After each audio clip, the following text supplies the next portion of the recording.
Bonjour à toutes, bonjour à tous. Aujourd'hui pour notre nouvelle vidéo, je vous propose de découvrir le travail de l'artiste anglais Jeremy Deller.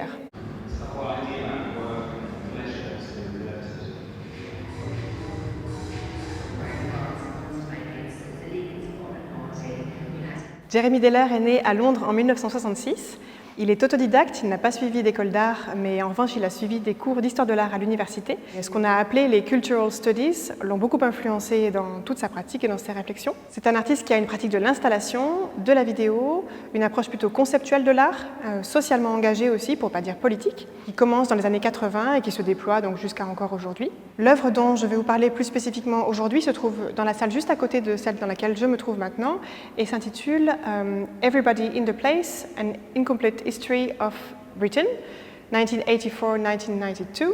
Donc tout le monde est dans la place, une histoire incomplète de la Grande-Bretagne, 1984-1992. Elle mérite vraiment qu'on s'y arrête, c'est un film qui dure 1 heure si on le regarde dans sa totalité.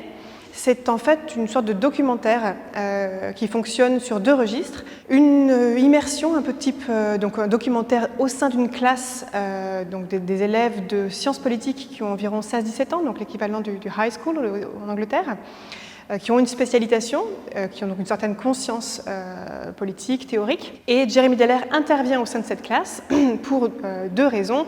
S'adresser à eux et leur parler d'une certaine histoire de la Grande-Bretagne, et au-delà de ça, une certaine histoire de notre monde contemporain et occidental plutôt. Et c'est un travail aussi de montage, c'est-à-dire c'est une œuvre dans une œuvre. C'est un film qui est un montage très impressionnant, à base d'images d'archives liées à l'histoire de l'Angleterre avec des traces des archives d'émeutes, d'images du système industriel et de la révolution industrielle anglaise, de certains types de concerts et d'évolutions aussi de types de loisirs musicaux qu'on peut trouver en Grande-Bretagne. Et puis, entrecoupé donc d'images, on va dire, lors du tournage dans cette classe, avec les réactions de ces jeunes gens, de l'enseignant et celles de Jeremy Deller et leur, on va dire, interaction. Today we've got Jeremy Deller, who's going to be working with you on a project to do with art, culture and society and politics. So I'll just hand over to Jeremy. Thank you for having me here today.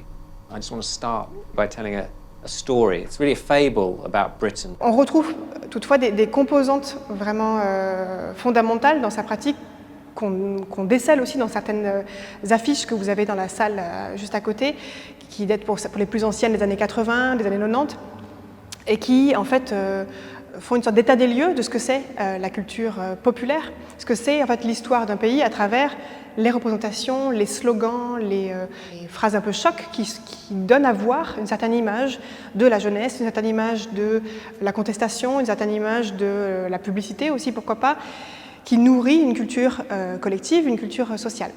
Et dans ce film, donc Everybody in the Place, le fil rouge, disons, le parti pris de Jeremy Deller, c'est d'aborder une certaine histoire de la Grande-Bretagne à travers, au prisme en fait, d'une évolution de sa musique, notamment sa musique, on va dire, underground, ou sa musique liée à la jeunesse, qui prend, on va dire, comme point vraiment d'ancrage l'arrivée des nouvelles, de la musique technologique, de la musique électronique, notamment la house, la acid house. It was bigger, and then we just kept outgrowing different venues because you go to something that's that amazing, you just want to take everyone that you like and you want to give them the best night of their life.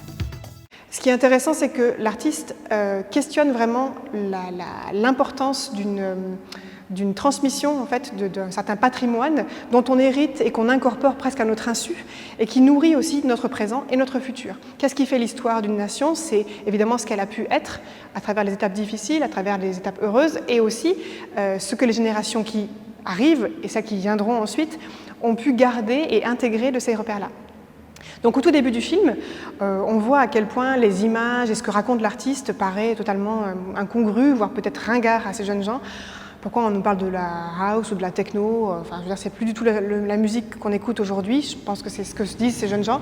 Et puis petit à petit, la manière dont il entrecoupe cette histoire, ces étapes-là, et dont il entremêle aussi des faits historiques, vraiment, comme on pourrait l'avoir dans un livre d'histoire, sur l'époque de Thatcher, avec ses régimes d'oppression, les grèves des mineurs aussi, les taxations, les différentes évolutions aussi des contestations, et l'émergence de cette jeunesse qui va devenir, adepte des rave parties, qui va devenir un vrai phénomène culturel, un vrai phénomène de société. Comment à l'époque c'est reçu par les générations les plus anciennes et comment aujourd'hui ça peut faire écho à des jeunes gens qui sont tout à fait concernés par une vie nocturne par exemple. Take it over, we'll be criminals. That is the main danger. And I see this situation developing where there are people who are now coming into contact with organised crime because professional companies won't be able to do this legally. This person who is involved in the party scene is called Paul Staines, and he has a big role in British life now, and he had a big role before this party scene as well.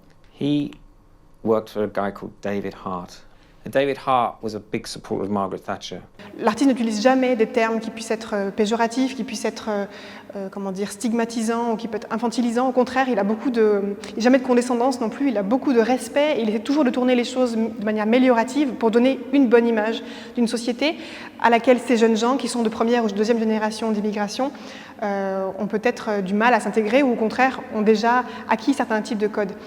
Donc ce qui est la force de ce documentaire, c'est que on a nous-mêmes un regard rétrospectif, si on a pu connaître cette génération des années 80-90, si on a pu vivre aussi une vie culturelle à cette période-là, en Occident, en tout cas en Europe, et on a aussi un regard un peu distancé par rapport à cette nouvelle génération qui nous fait aussi un effet de miroir par rapport à notre propre jeunesse peut-être, sur la manière dont les nouveaux médias, les téléphones mobiles, l'Internet a changé notre rapport au monde. Et c'est vraiment une des grandes forces de Jeremy Deller, c'est d'actualiser en fait un propos. Et une histoire, pour lui, elle est vivante. Il travaille vraiment à partir de l'Angleterre, qui est sa patrie, sa nation, et dans laquelle il a pratiquement vécu toute sa vie pour l'instant.